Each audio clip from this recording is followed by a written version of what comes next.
আপনারা সবাই কেমন আছেন? শম্পার রান্নাঘরে আপনাদের সকলকে স্বাগত। আজকে দেখুন একটা নতুন ধরনের রেসিপি করে আপনাদের সাথে শেয়ার করব, সেটা হলো পালক চিকেন। তো এর জন্য আমি এখানে 500 গ্রাম চিকেন নিয়েছি আর পালং শাকের শুধু পাতাগুলো নিয়ে নিয়েছি। এই পালক চিকেনটা শীতকালে খেতে খুবই ভালো লাগে বন্ধুরা, আমাদের পরিবারের সকলেই এটা ভালোবাসে, তাই ভাবলাম আপনাদের সাথেও শেয়ার করি। তো দেখুন রেসিপিটা আমি কীভাবে বানাই আর ভিডিওটি সম্পূর্ণ দেখার অনুরোধ রইল। প্রথমেই আমি এখানে 500 গ্রাম চিকেন ভালো করে ধুয়ে নিয়ে এসেছি।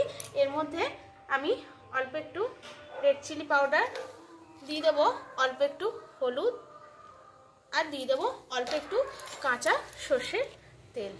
তো এটাকে আমি দিয়ে খুব ভালো করে মেখে এটাকে চিকেনটাকে রেখে দেবো।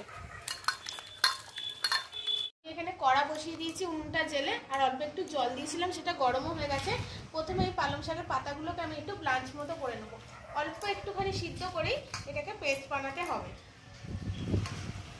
তো এটা প্রথমে আগে হালকা একটু সিদ্ধ করে নেব। পালং শাকটা আমার হালকা সিদ্ধ মতো হয়ে গেছে। তো এগুলো এবার আমি তুলে ঠান্ডা জলের মধ্যে দিয়ে দেবো। জলটা কিন্তু ঠান্ডাই নেবেন, চাইলে কিন্তু বরফ কিউবও দিয়ে দিতে পারেন।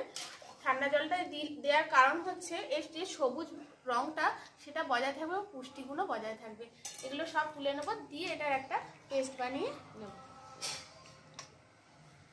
কড়া বসিয়ে দিয়েছি, এবার আমি সর্ষের তেল দিয়ে দেবো মাংসটা করার জন্য। হয়ে গেছে, এবার আমি পেঁয়াজ কুচিগুলো এর মধ্যে দিয়ে দেবো,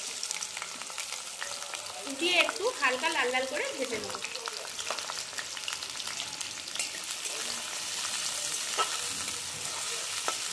দেখুন পেঁয়াজটা আমার হালকা লাল করে ভাজা হয়ে গেছে। এবার এর মধ্যে দিয়ে দেবো আদা রসুন আর কাঁচা লঙ্কা বাটা, আর দিয়ে দেবো এখানে টমেটো কুচি, দিয়ে খুব ভালো করে কষা বন্ধুরা। আর এখনই আমি এর মধ্যে কিন্তু লবণটা দিয়ে দেবো। তো স্বাদ মতো পুরো লবণটাই আমি দিয়ে দেবো এখন এখানে, দিয়ে খুব ভালো করে এটাকে কষে নেব। এখানে আমি যে মশলা বাটা জলটা রেখেছিলাম বন্ধুরা, এটা এখন একটু হালকা করে দিয়ে দেবো এর মধ্যে, দিয়ে খুব ভালো করে এটাকে আগে কষে নেব। আমার মশলাটা খুব ভালো করে কষানো হয়ে গেছে, উপর দিয়ে তেলও ছেড়ে দিয়েছে মশলা। এবার এর মধ্যে আমি দিয়ে দেবো পরিমাণ মতো হলুদ, জিরের গুঁড়ো, কাশ্মীরি রেড চিলি পাউডার, আর দিয়ে খুব ভালো করে এটাকে আরেকবার কষিয়ে নেব। কষানো হয়ে গেছে, এবার মাংসটা আমি এর মধ্যে দিয়ে দেবো, দিয়ে খুব ভালো করে মশলাটা মাংসের সাথে মিশিয়ে মাংসটাকে চাপা দিয়ে দেবো। দেখুন মশলাটা আমার মেশানো হয়ে গেছে, এবার মাংসটাকে চাপা দিয়ে দিয়ে খুব ভালো করে কষে নেবো।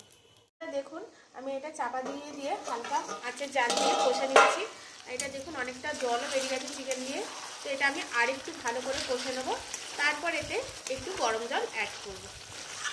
মাংসটা কষানো হয়ে গেছে, এবার এর মধ্যে হালকা একটু গরম জল দিয়ে দেবো, দিয়ে মাংসটা হালকা সিদ্ধ প্রায় হয়েই গেছে বন্ধুরা, একটু ফুটিয়ে সিদ্ধ করে নেব।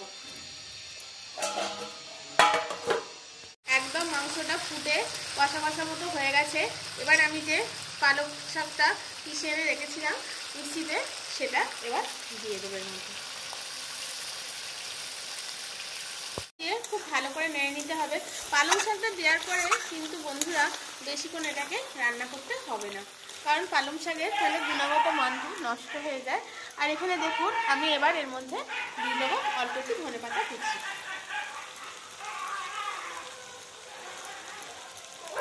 এবার নামিয়ে নেবো। এবার এখানে দিয়ে দেবো রোস্টেড গরম মশলা গুঁড়ো, এটা আমি বাড়িতেই বানিয়ে নিয়েছি, একটু কাঠখোলায় ভেজে তারপরে গরম মশলাটা গুঁড়িয়ে নিচ্ছি। আর এখানে দিয়ে দেবো আমি বাটার। তো বাটারটা অবশ্যই দেবেন বন্ধুরা, এটা দিলে কিন্তু টেস্টটা খুব ভালো হয়। দিয়ে আমি এটাকে নামিয়ে নেব।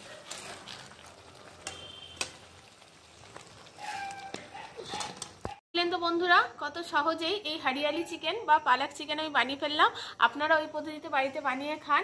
আর আমার এই নিত্য নতুন রেসিপিতে প্লিজ আমার চ্যানেলটিকে সাবস্ক্রাইব করে শেয়ার লাইক করে দেবেন। আজকের মতো টাটা বন্ধুরা। আর হরিয়ালি চিকেনটা খেতে যা হয়েছে বন্ধুরা দারুণ।